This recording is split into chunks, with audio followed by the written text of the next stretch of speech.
অগ্নিগর্ভ Hormuz প্রণালী। মার্কিন ক্ষেপণাস্ত্রের গর্জনে কেঁপে উঠল ইরানের উপকূল।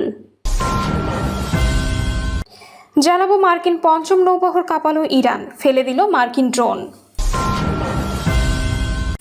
আরও জানাবো পারমাণবিক অস্ত্র তৈরির দোরগোড়ায় ইরান, যুক্তরাষ্ট্রের জন্য তৈরি হচ্ছে ইরানের ভয়ঙ্কর সারপ্রাইজ। এবং সর্বশেষ জানাবো যুক্তরাষ্ট্রের বিরুদ্ধে যুদ্ধে বাজিমাত ইরান। দর্শক শুনছিলেন সংবাদ শিরোনাম, এবার জানিয়ে দিব বিস্তারিত সংবাদ। তবে তার আগে অনুরোধ থাকবে ভিডিওটিতে একটি লাইক দিন এবং ভিডিও সম্পর্কে আপনাদের গুরুত্বপূর্ণ মতামত কমেন্ট করে জানিয়ে দিন। অগ্নিগর্ভ হরমুজ প্রণালী। মার্কিন ক্ষেপণাস্ত্রের গর্জনে কেঁপে উঠল ইরানের উপকূল। বিশ্বের অন্যতম বাস্তব নৌপথ হরমুজ প্রণালীতে হঠাৎ করেই নেমে এসেছে যুদ্ধের কালো ছায়া। সোমবার গভীর রাতে 3টি আন্তর্জাতিক বাণিজ্যিক জাহাজের ড্রোন ও ক্ষেপণাস্ত্র হামলার ঘটনায় উত্তপ্ত হয়ে ওঠে পরিস্থিতি। মার্কিন সেন্ট্রাল কমান্ড সেন্টকম সরাসরি এই হামলার দায় চাপায় তেহরানের ঘাড়ে। নিরীহ নাবিকদের জীবন বিপন্ন করার এই দুঃসাহসের জবাব দিতে ওয়াশিংটন বেছে নেয় সামরিক শক্তির পথ। ভোরের আলো ফোটার আগে গর্জে ওঠে মার্কিন যুদ্ধজাহাজ ও ফাইটার জেটগুলো। সেন্টকমের এই জরুরি বিবৃতিতে জানানো হয়, আন্তর্জাতিক জলপথে নিরাপত্তা নিশ্চিত করতে এবং ইরানকে তার আগ্রাসনের বড় ধরনের মূল্য চুকাতে এই শক্তিশালী ধারাবাহিক হামলা চালানো হয়েছে। যুক্তরাষ্ট্রের দাবি, ওয়াশিংটনের সঙ্গে হওয়া সদ্য স্বাক্ষরিত যুদ্ধবিরতি চুক্তিকে বৃদ্ধাঙ্গুলি দেখিয়ে ইরান এই বিপজ্জনক উস্কানি দিয়েছে। মার্কিন ক্ষেপণাস্ত্রের মূল টার্গেট ছিল ইরানের কৌশলগতভাবে গুরুত্বপূর্ণ কেশম দ্বীপ, বন্দর আব্বাস এবং সিরি এলাকা। বিকট বিস্ফোরণে প্রকম্পিত হয়ে ওঠে পুরো উপকূলীয় অঞ্চল, যার ধ্বংসাবশেষ বেশ কয়েকজন আহত হওয়ার খবর মিলেছে। তেহরান অবশ্য এখনও পর্যন্ত কোনো নিহতের খবর স্বীকার করেনি, তবে আকস্মিক এই হামলায় যে তারা চরম স্তম্ভিত তা স্পষ্ট। এদিকে এই সামরিক অ্যাকশনের ঠিক আগে ইরানের অর্থনীতিতে আরেকটি বড় ধাক্কা দিয়েছে হোয়াইট হাউস। ইরানকে তেল রপ্তানিতে দেওয়া সামরিক বিশেষ ছাড় এক ঝটকায় প্রত্যাহার করে নিয়েছে মার্কিন প্রশাসন।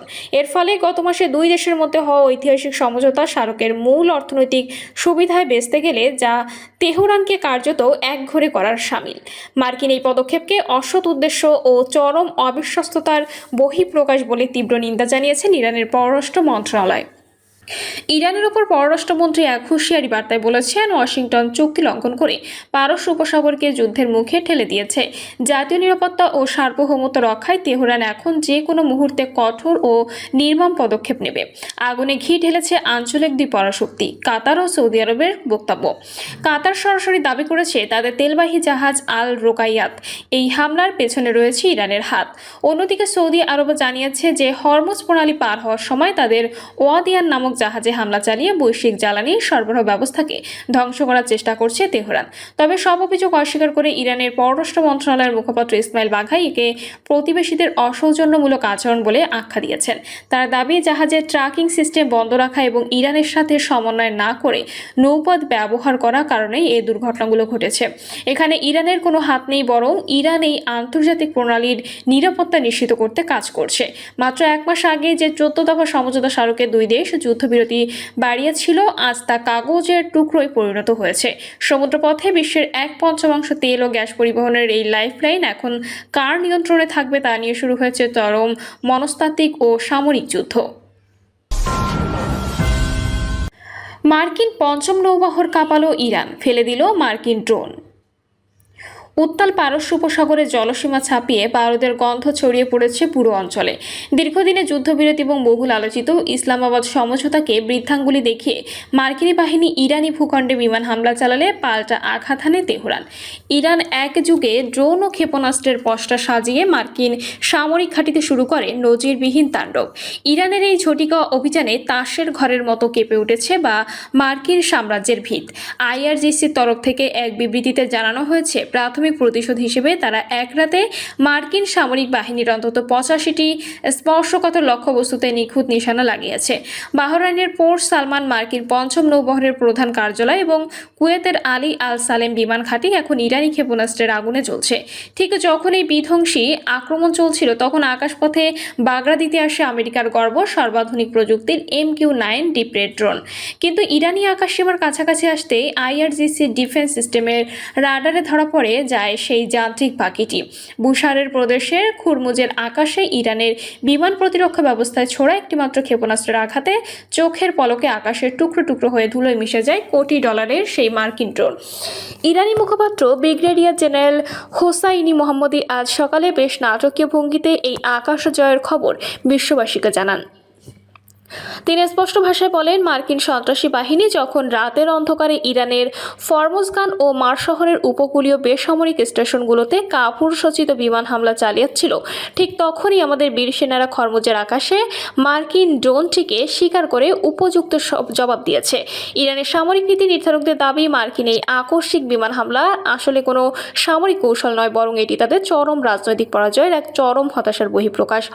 সম্প্রতি ইরানের রেভলিউশনের সর্বোচ্চ নেতা আয়াতুল্লাহ সাইয়েদের আলী খামেনির শাহাদাত বরণের পর ইরান এবং ইরাক জুড়ে যে লাখো মানুষের এক অভূতপূর্ব মহাসমাবেশ আর শোকযাত্রা দেখা গেছে, তাতেই নাকি মানসিকভাবে ভেঙে পড়েছে ওয়াশিংটন।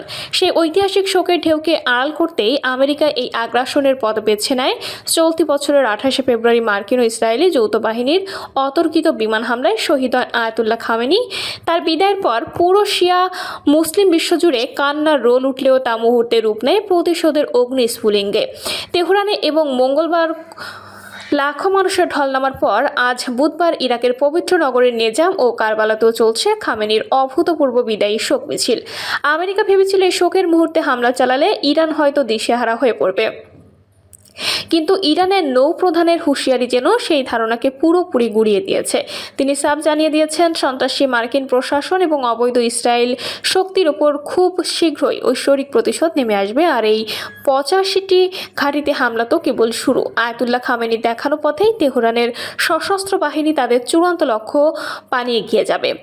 ইরানের মাশহাদে ইমাম রেজারম পবিত্র মাজার প্রাঙ্গণের শেষ শয্যায় শায়িত হবেন আয়াতুল্লাহ খামেনি। একদিকে যখন সর্বোচ্চ নেতা দাফনের শেষ মুহূর্তের প্রস্তুতি চলছে, অন্যদিকে তখন পারস্য উপসাগরের জলসীমায় মার্কিন পঞ্চম নৌবহরের ধ্বংসাবশেষ থেকে ধোঁয়া উঠছে। পারমাণবিক অস্ত্র তৈরির দোরগোড়ায় ইরান, যুক্তরাষ্ট্রের জন্য তৈরি হচ্ছে ইরানের ভয়ঙ্কর সারপ্রাইজ। যুক্তরাষ্ট্রকে কি ভয়ঙ্কর সারপ্রাইজ দিতে চলেছে ইরান? কি রয়েছে তেহরানের সেই চমকের তালিকায়? সাম্প্রতিক সময় ইরানের পারমাণবিক অস্ত্র তৈরির বিষয়টি আন্তর্জাতিক সংবাদ মাধ্যমগুলোতে জোরালোভাবেই আলোচনায় এসেছে। যদিও এই বিষয়ে তেহরানের অবস্থানকে ঘিরে বিশ্লেষক মহলে রয়েছে নানান প্রশ্ন। তবে ইরানের পার্লামেন্টের স্পিকার মোহাম্মদ বাঘের গালিবাফ সম্প্রতি দাবি করেছেন তাদের কাছে আছে সবচেয়ে বড় শক্তিশালী হাতিয়ার, কিন্তু কোনো হাতিয়ারের কথা বলছে তেহরান। এরই মাঝে নতুন করে আবারও যুদ্ধের ময়দানে উত্তাপ ছড়িয়ে পড়েছে। প্রশ্ন হলো, ইরানের সামরিক বাহিনী বর্তমানে ঠিক কতটা শক্তিশালী অবস্থানে রয়েছে? যুক্তরাষ্ট্রের কাছে বিশ্বের অন্যতম শক্তিশালী সামরিক বাহিনী থাকলেও ইরানের কাছে রয়েছে সঠিক রণকৌশল, যা দিয়ে সাম্প্রতিক যুদ্ধের ময়দানেই সফলতা পেয়েছে তেহরান। সাম্প্রতিক যুদ্ধবিরতির আগে মধ্যপ্রাচ্যে থাকা মার্কিনীদের কমপক্ষে 21টি সামরিক ঘাঁটি গুঁড়িয়ে দিয়ে নিজেদের সশস্ত্র বাহিনীর সক্ষমতা প্রমাণ করেছে ইরান। তবে এত শাস্তি পাবার পরও থামছে না মার্কিন প্রেসিডেন্ট ডোনাল্ড ট্রাম্পের মুখের জোর। যুক্তরাষ্ট্রের সাথে ইরান চূড়ান্তভাবে সমঝোতায় না পৌঁছালে দেশটির বিরুদ্ধে আবারও কঠোর ব্যবস্থা নেবে মার্কিন প্রশাসন। এমন হুমকি দিয়ে সম্প্রতি ট্রাম্প বলেছেন, ইরানের বিরুদ্ধে যে কোনো উপায়ে জয়ী হবে যুক্তরাষ্ট্র। আমরা হয় একটি স্থায়ী চুক্তিতে যাব, অন্যথায় ইরানকে শেষ করব, যা করা আমার পক্ষে মোটেও কঠিন না। মার্কিন শাসকের এমন হুমকির পরে আর বেশিক্ষণ যেন শান্ত থাকলো না যুদ্ধের ময়দান। 8 জুলাই একে অপরের বিরুদ্ধে আবারও গর্জে উঠেছে ইরান ও যুক্তরাষ্ট্রের সামরিক বাহিনী। মূলত হরমুজ প্রণালীতে মার্কিন সংশ্লিষ্ট জাহাজের বিরুদ্ধে তেহরানের মিসাইল হামলার ঘটনাকে ঘিরেই নতুন করে এই উত্তাপ ছড়িয়ে পড়েছে পুরো মধ্যপ্রাচ্যে। অথচ বৈশ্বিক সামুদ্রিক রুটটি দিয়ে সেই জাহাজগুলোর প্রবেশকে অবৈধ আখ্যা দিয়েছিল ইরান। তবে যে কোনো চুক্তির শর্ত ভঙ্গ করতে যে পটু মার্কিনীরা, তা আবারও যেন প্রমাণিত হয়েছে। যদিও যুক্তরাষ্ট্রের এসব আগ্রাসী কর্মকাণ্ডের বিরুদ্ধে সর্বদা তৎপর অবস্থানে ইরানের শীর্ষ সামরিক কমান্ড খাতাম আল আম্বিয়ার কেন্দ্রীয় সদর দপ্তর। এ প্রসঙ্গে বাহিনীটি এক বিবৃতিতে জানিয়েছে, আমাদের প্রয়াত সাবেক সর্বোচ্চ ধর্মীয় নেতা আয়াতুল্লাহ আলী খামেনির জানাজা ও শেষ বিদায় অনুষ্ঠানের মাঝেই প্রকাশ্য আগ্রাসন ছড়িয়েছে যুক্তরাষ্ট্র। হরমুজ প্রণালীর ব্যবস্থাপনায় কোনো বহিরাগত হস্তক্ষেপ সহ্য করবে না ইরান। যদি আবারও কোনো ধরনের ষড়যন্ত্রমূলক পায়তারা চালানো হয়, তাহলে আমাদের জবাব হবে অত্যন্ত ভয়ঙ্কর। 8 জুলাই এক প্রতিবেদনে বিষয়টি নিশ্চিত করেছেন কাতার ভিত্তিক সংবাদ মাধ্যম আল জাজিরা। এর আগে ইরানের উপকূলীয় অঞ্চলে থাকা দেশটির সামরিক স্থাপনাগুলোকে লক্ষ্য করে জোর জোরদার বিমান হামলা চালায় মার্কিন কেন্দ্রীয় কমান্ড। পাল্টা জবাবে বাহরাইন ও কুয়েতে অবস্থিত যুক্তরাষ্ট্রের সামরিক স্থাপনাগুলোয় কমপক্ষে 85টি লক্ষ্যবস্তুতে মিসাইল ও আত্মঘাতী ড্রোন দিয়ে হামলা চালায় ইরান, যাকে ঘিরে নতুন করে মধ্যপ্রাচ্যে আবারও উত্তেজনা ছড়িয়ে পড়ে। এদিকে সাম্প্রতিক সময় যুক্তরাষ্ট্র ইসরায়েলের ক্রমাগত আগ্রাসনের ফলে ইরানের সামরিক বাহিনীর মাঝে পারমাণবিক অস্ত্র তৈরির বিষয়টি জোরালোভাবে আলোচনা এসেছে। বিশেষ করে মধ্যপ্রাচ্যে ইহুদিবাদীদের কোণঠাসা করার জন্য হলেও এই মারণাস্ত্রটি তৈরির পথে হাঁটতে চায় তেহরান, এমন তথ্যের প্রকাশ পেয়েছে আন্তর্জাতিক সংবাদ মাধ্যমগুলোতে। যদিও ইরানের সরকারের পক্ষ থেকে এই বিষয়ে এখনও আনুষ্ঠানিক কোনো ঘোষণা আসেনি, তবে সমরবিদদের ধারণা দেশটির কাছে সমৃদ্ধ ইউরেনিয়াম থাকায় তেহরানের জন্য পারমাণবিক অস্ত্র তৈরি করা খুব একটা কঠিন কাজ হবে না। প্রিয় দর্শক, এই ছিল এখনকার সর্বশেষ সংবাদ। আপডেট সব সংবাদ পেতে চ্যানেলটি সাবস্ক্রাইব করে বেল আইকনটি ক্লিক করে রাখুন।